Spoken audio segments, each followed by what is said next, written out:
So friends, हम लोग बात करेंगे state Bank of India stocks की। ठीक है। सो ये काफ़ी दिनों के बाद state Bank of India cover कर रहे हैं। तो पहले तो क्या है कि आई पुट दिस टू एक 1 मंथ के एनालिसिस में देख लेते हैं कि इसको क्या चल रहा है, what is exactly is happening. So कहीं ना तो कहीं हमें ये एक सपोर्ट दिख रहा है, this is a support area. तो ये हम मार्क कर लेते हैं। Subscribe for more content. तो ये हमारा एक सपोर्ट एरिया दिख रहा है हमको कि मार्केट यहाँ से नीचे आया है स्टेट बैंक ऑफ इंडिया का, और ये हमने एक रेजिस्टेंस का एरिया भी हम मार्क कर लेते हैं। दिस इज रिमेंबर, ये एक मंथली टाइम फ्रेम में हम लोग ने मार्किंग्स कर रहे हैं। तो क्योंकि ये रेजिस्टेंस है तो हम इसको रेड में कर देते हैं कलर, और ये हम ग्रीन में कर देते हैं। ठीक है। तो ब्रॉडर उसमें हमको क्या दिख रहा है अभी कि सपोर्ट और रेजिस्टेंस हमको मंथली टाइम फ्रेम में मिला है हमको। तो मंथली टाइम फ्रेम में हमने ये सपोर्ट और रेजिस्टेंस निकाला है। ठीक है। अब हम इसको क्या कर देते हैं, हम इसको वीक बेसिस पे हम रख लेते हैं। ठीक है। तो हमें पता है कि मतलब कि यहाँ पे अगर आएगा स्टॉक तो यहाँ से एक सपोर्ट लेगा और ऊपर जाएगा। अब यहाँ पे what we can do is कि जो एग्जिस्टिंग वीक है ना, वो तो ये वाला वीक है जो अभी कैंडल अभी इसकी कंप्लीट नहीं हुई है, because we are on 16th October. और हम जो एनालिसिस कर रहे हैं, हम एक लॉन्ग टर्म के लिए एनालिसिस कर रहे हैं। Okay, so for long term analysis के लिए what are the points that we need to keep in mind. So जैसे अभी हम अज्यूम ये कर रहे हैं कि हम ना प्रेजेंट हम कोई एंट्री बना नहीं रहे हैं। ठीक है, ना ही हम ये स्टॉक को होल्ड कर रहे हैं। So what is the best price that I can enter eight, तो मैं उसको पहले स्टडी करना चाहूंगा। तो मैं देख रहा हूँ कि पहले ये जो अभी पिछले वीक की जो कैंडल है ना, वो यहाँ पे करीब करीब इसका इस तरीके से नहीं, हम लोग क्या करते हैं कि इसका हाई और लो मार्क कर लेते हैं पिछले वीक का, और ये इसका लो तो यही है जो लो हमने मार्क किया हुआ है ऑलरेडी। ठीक है। अब हमें क्या दिख रहा है कि हम अभी इसको डेली टाइम फ्रेम में चले जाए। ठीक है। तो यहाँ पे अब आपको क्या सीखने मिल रहा है ना, एक लॉन्ग टर्म स्टॉक को आप कैसे आप एनालिसिस कर सकते हो उसके।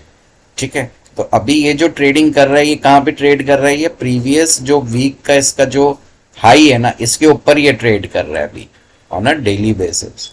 तो कहीं ना तो कहीं what I can do is एक सपोर्ट जो दिख रहा है ना मुझे, एक अच्छा खासा सपोर्ट, जैसे मुझे अगर एंटर भी करना है ना, तो मैं क्या करूंगा कि जो इसका जो प्रीवियस रेजिस्टेंस है ना, जब वो क्रॉस कर रहा होगा ना, तब at that time I will try to enter at that time. So previous resistance के टाइम हम एंटर करने की हम कोशिश करेंगे, या एक अच्छे सपोर्ट पे आ जाइए तो हम एंटर करने की कोशिश करेंगे। तो एक अच्छा सपोर्ट जो इसका बन रहा है ना पहले, वो है 788 का। तो ये पिछले 9th अक्टूबर को ये आ चुका है। ठीक है। अब इसका मतलब ये नहीं कि वापस नहीं आएगा ये, क्योंकि इमीडिएटली जो इसका रेजिस्टेंस है ना, वो रेजिस्टेंस ये यहाँ पे है। ठीक है। तो हम क्या देख रहे हैं, हम बेसिकली एक लॉन्ग टर्म के हिसाब से देख रहे हैं। अगर आप स्विंग ट्रेडिंग के भी हिसाब से देख रहे हो ना, तो मैं यही कहूंगा कि आपको जब भी आपका है ना ये लेवल क्रॉस करेगा, ये जब इस लेवल के पार कर रहा होगा ना, तभी आप एंटर करो, ये रेजिस्टेंस है। Subscribe for more content. ये आपको इसके ऊपर डेली क्लोजिंग मिल जाती है ना किसी दिन, तब आप एंटर करो, एंड द प्राइस इज 811। तो ये 811 के बाद है ना, this will give you a breakout. ठीक है। और ये ब्रेकआउट देगा, और ये फर्स्ट जो आपका टारगेट निकल के आएगा ना, which it will be this level, ये आपका फर्स्ट टारगेट निकल के आएगा, दैट इज 826 रुपीज। फिर उसके बाद जो नेक्स्ट टारगेट आपका निकल के आएगा वो होगा, ये गैप है, ये गैप फिलिंग करने भी आएगा ये। So there is a gap over here, so ये गैप फिलिंग करने भी आएगा ये। तो ये गैप फिलिंग के लिए भी आप टारगेट ले सकते हो। तो अगर आप लॉन्ग टर्म के लिए आप इन्वेस्टमेंट करना चाहते हो ना, तो या तो आप रेजिस्टेंस पे आप एंटर करो। ओके, रेजिस्टेंस जब ब्रेक कर रहा है, and then you go for a long term. तो यहाँ पे ये भी एक गैप है, ये गैप को भी ये फिल करने आएगा market, that is for sure. Okay, और फिर market can state Bank of India का जो स्टॉक प्राइस है, यहाँ से फिर एक अच्छा सपोर्ट बनेगा। तो पहले ये रेजिस्टेंस इसको ब्रेक करने दीजिए, ठीक है, ये रेजिस्टेंस ब्रेक करेगा, फिर वो आएगा यहाँ पे, थोड़ा कुछ समय वो स्पेंड करेगा, and that price is around 842। तो अगर आपको जैसे आप देख रहे हो ना कि भाई कि मुझे कब करना है एंट्री, ठीक है, तो मैं कहूँगा उसको 811 रुपए के बाद जब ये क्रॉस कर रहा है ना, तब आप 826 का एक टारगेट ले लो अपना, ठीक है। एक 826 अगर ये क्रॉस करता है, so in that case then you can target for 842, जो कि एक गैप का एरिया है, ठीक है। ये गैप का एरिया होने के बाद फिर ये आएगा अपना मेजर रेजिस्टेंस के आसपास, ठीक है, and this resistance is around this level. तो ये जो प्राइस निकल के आ रही है वो आ रही है 880 और इसके बीच में ना। आप अभी मुझे ये बताइए, अगर आप लॉन्ग टर्म अगर आप इन्वेस्टमेंट के बारे में सोच रहे हो, तो क्या दीज टारगेट्स जो हैं जो मैं यहाँ पे बना रहा हूँ, is it going to impact on your decision? Subscribe for more content. आप लंबे समय के लिए जा रहे हो, लंबे समय के लिए हमको चार्ट्स कैसे दिखते हैं? This is the way, you know, I see the chart. तो एक अच्छा सपोर्ट ले रहा है वो यहाँ पे, ठीक है, this is a good support. Previous भी यहाँ से इसने ब्रेकआउट दिया था, again you know after this breakout ये एक अच्छे सपोर्ट पे आ रहे हैं यहाँ पे। तो यहाँ पे I think you can take a good entry. After that वो जो रेजिस्टेंस 811 रुपए का जो रेजिस्टेंस ब्रेक हो रहा है ना, वहां पे आप एंट्री ले सकते हो जब ये इस रेजिस्टेंस को तोड़ रहा होगा। तो आपका जो इमीडिएट टारगेट आएगा वो आएगा 826 रुपए का स्टार्टिंग, ठीक है। और जब आप लॉन्ग टर्म के लिए आप इन्वेस्ट कर रहे हो, तो फिर then this all doesn't matters. I think it's a good time, आप स्टेट बैंक ऑफ इंडिया के आप स्टॉक में आप एंटर कर सकते हो, ठीक है। और ये मेरा मंथली चार्ट है, ये एक अच्छे खासे सपोर्ट पे है, और एक अच्छे खासे सपोर्ट से and then it is you know trying to break its all time high का लेवल भी ये ब्रेक कर रहा है ये। तो अगर हम इसको इस तरीके से भी रीड करो ना, अगर आप चार्ट को पैटर्न को भी रीड करोगे, तो क्या हुआ है, Subscribe for more content.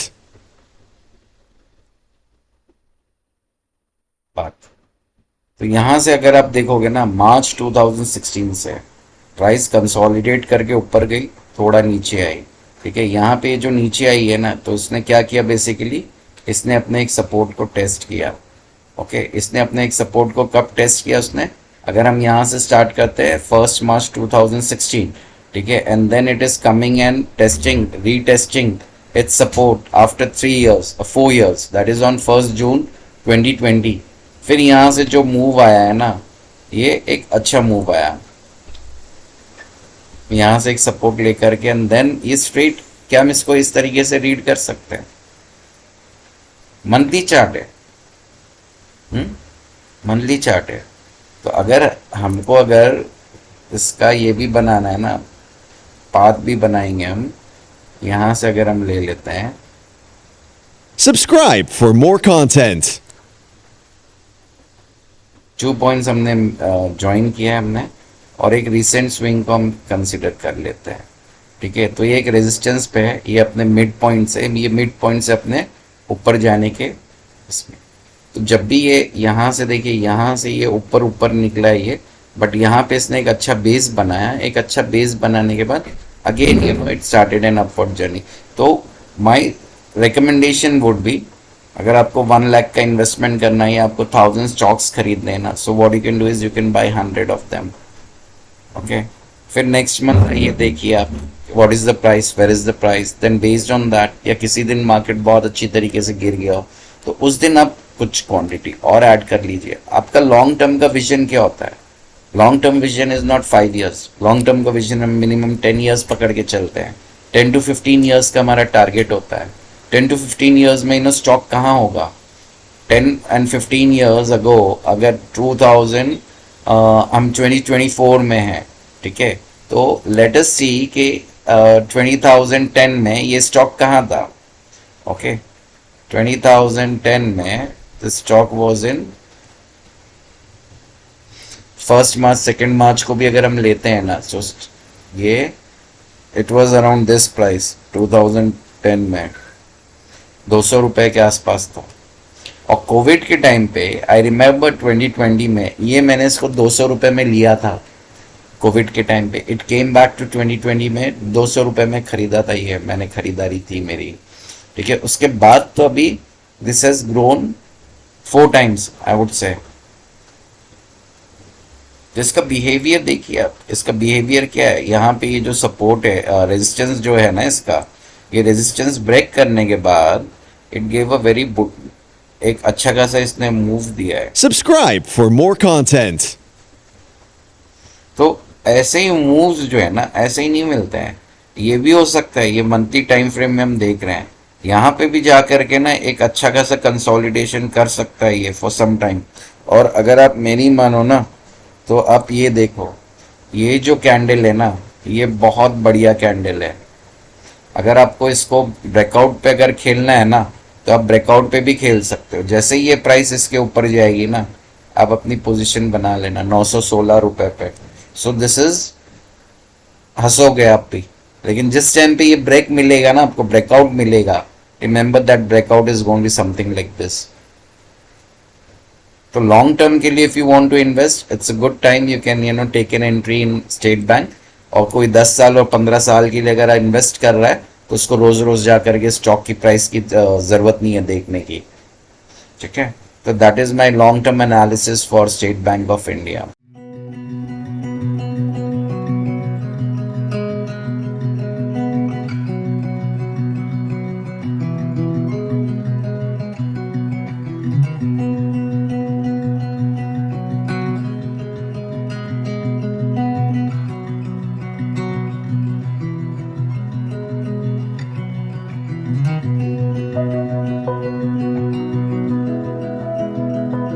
Subscribe for more content.